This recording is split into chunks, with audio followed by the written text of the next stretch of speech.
you know the kind of governance culture that we would like to promote is a process wherein the governors engage with the governed. And the only way to do that, as I've said, is if the governed are informed. So this will be an informed engagement. And the other dimensions I've said is trust. When people do not trust their governors, no matter how good they are, no matter how well-intentioned they are, this will not work. So that we would like to promote the culture of trust between those who are responsible for making the decisions and those who will be affected by the decisions. And we would also like to promote a culture of engagement wherein we'll be better off because decisions are made both by the government leadership and, as I've said, the people who will be affected by the decisions of the decision makers. You know, we've come up with a program here in DILG wherein we are soliciting the participation of all CSOs and NGOs who are interested to engage with us. We have not been very selective. Anyone who's interested to work with us, we're willing to take them in. And recently we had the Bishop Businessman's Conference for transparency and accountability with the LGUs. We have the 3 bishops in Cubao, Novaliches, and Malabon for transparency in the barangays. We have an agreement with Code NGO on full disclosure, with the Transparency and Accountability Network on procurement, with Balay Mindanao for budgeting and monitoring in Mindanao. We're all over. As I've said, if there is anyone who wishes to partner with us, we have always welcomed them, and hopefully we'll also be able to develop a community who's interested as to how the affairs of government are being run. The success of, in my case, when I was mayor, I think the success of Naga City was more of the result of an engagement between the elected officials and the community. Now, we cannot engage, or the community cannot engage with their governors if they are not informed. It should be an informed engagement, because an informed engagement will facilitate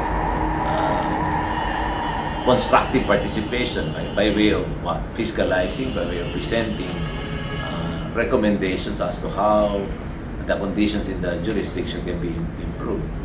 Ultimately, disclosure is just part of the process. The governance outcomes will, as from my experience, the governance outcomes improve as a result of participation of the citizen. The other element is trust. When you do full disclosure, it simply means that you would like to engage with the public, and to a certain extent, or to a large extent, it infers that the leadership is not hiding anything. You won't do full disclosure if you intend to be opaque in terms of how government money is being utilized. And when this is the kind of engagement that you promote, the constituency will engage, and the constituency will trust the elected leaders. Let me just give an example. Let's say, for instance, you would like to raise taxes. When people do know where the taxes are being spent, while grudgingly sometimes they'll oppose from time to time and grudgingly agree from time to time, they do know where the money is going. You know, development entails sacrifices, not only on the part of the leadership. Development entails sacrifice on the part of the constituency as well. And these sacrifices can be solicited and can be secured only if the constituency trusts their governors. When the constituency doesn't trust their governors, then you know, you cannot demand them to make sacrifices in as much as they don't know where their money is going and whether this is worth their sacrifice.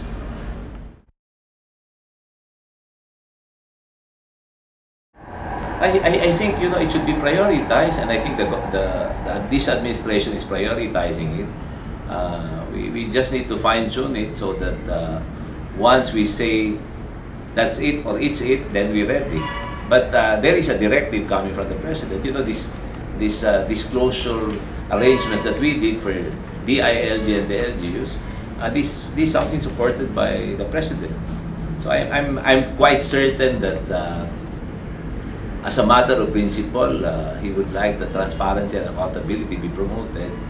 Now, insofar as the FOI bill is concerned, there is really some need to fine-tune the administration bill so that once it's certified, then we can say we're really ready.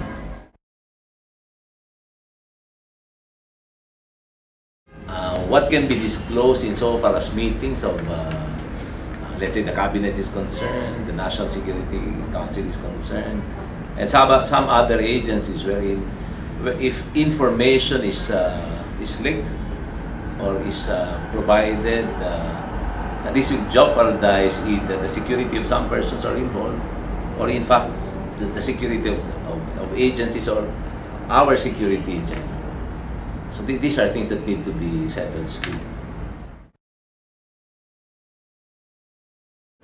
First of all, when we took over, we required all agencies under DILG to do full disclosure insofar as, when I say budgets, of course this covered procurement of equipment, this covered maintenance and operating expenses of the different offices. Now, that directive was in preparation for the next directive, which required full disclosure on the part of local government units. For DILG, the basic requisites covers budget, procurement, statement of expenses. For the LGUs, we cover, I think, 12 documents, including use of the Economic Development Fund, likewise procurement, budget, statement of quarterly financial operations, then in fact even a document showing the obligations of the LGU insofar as borrowings and amortizations of those. How successful have these directives been in terms of the transparency? For last year, in as much as it was an initial effort, I think compliance was between 25 to 30%. Last year it was directory, meaning the circular encouraged them to do full disclosure. But for this year, it's a special provision in the General Appropriations Act. And this now requires LGUs to do mandatory full disclosure. In fact, one NGO group filed a case already against the government for failing to comply with the requirements of full disclosure. So for this year, it's compulsory. We have agreed that we'll issue several warnings initially until if we need to file cases, we'll file cases.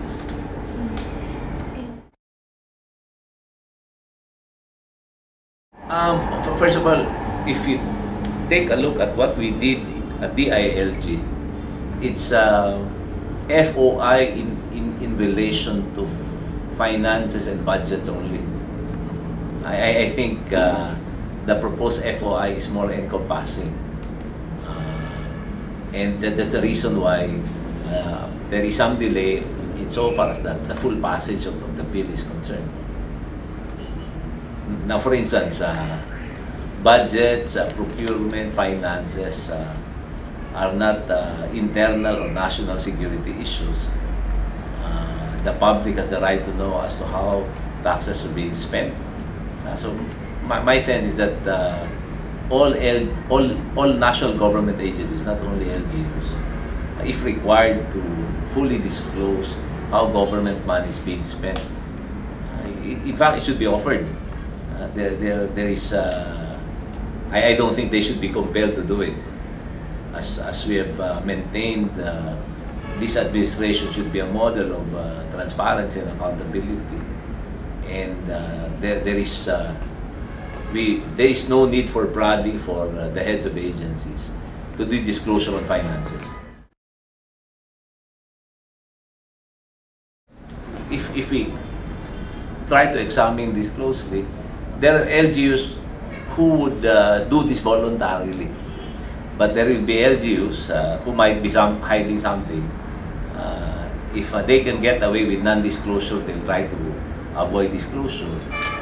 So it's necessary that if they fail to do disclosure, legal sanctions must be imposed. Now, I'm certain that the threat of legal sanctions will significantly improve compliance. In time, probably there is no need for it, but in as much as this is a first step, this is a radical departure from the kind of system that we had before, wherein in any given term of a local official, he can get away with not disclosing as to how he or she has spent the money. So it might be good that at this stage, it will be compulsory and will be backed up by legal sanctions if they do not comply. You know, there is always a constituent for any information that you provide. Let's say, for instance, for procurement, it's the supplier. Let's say, for instance, I publish a notice of bidding, I publish the results of the bidding, then this will serve as a benchmark for the other suppliers if they're interested to engage with the LGU. So let's say, for instance, I'm a supplier. I now know that this LGU, in order for me to supply a material or equipment or an item, this is the benchmark of the cost. Now, the other constituent will be the watchdogs. If it's overpriced, then certainly they'll know it's overpriced.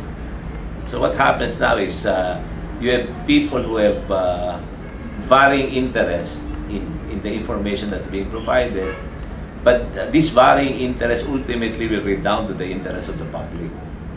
Again, if you take a look at budgets, at least on a general basis, you'll be able to define what the priorities are of the local government units.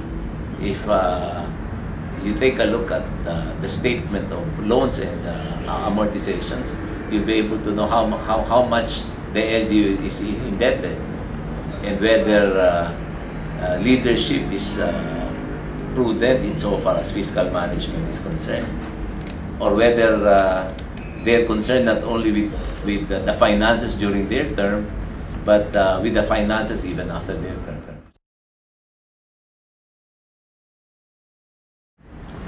Probably you can look at it from the positive point of view. Let's say these are issues of security and confidentiality, then very likely they'll hesitate. The negative point of view is that they're hiding something. And very likely, 9 out of 10, those who would rather not do full disclosure are really worried that when people now do know what's happening insofar as the operations of the agency is concerned, they'll be having problems. Insofar as, let's say, police intelligence is concerned, I don't think we can do disclosure insofar as meetings of the intelligence agencies or meetings of the Philippine National Police and DILG offices.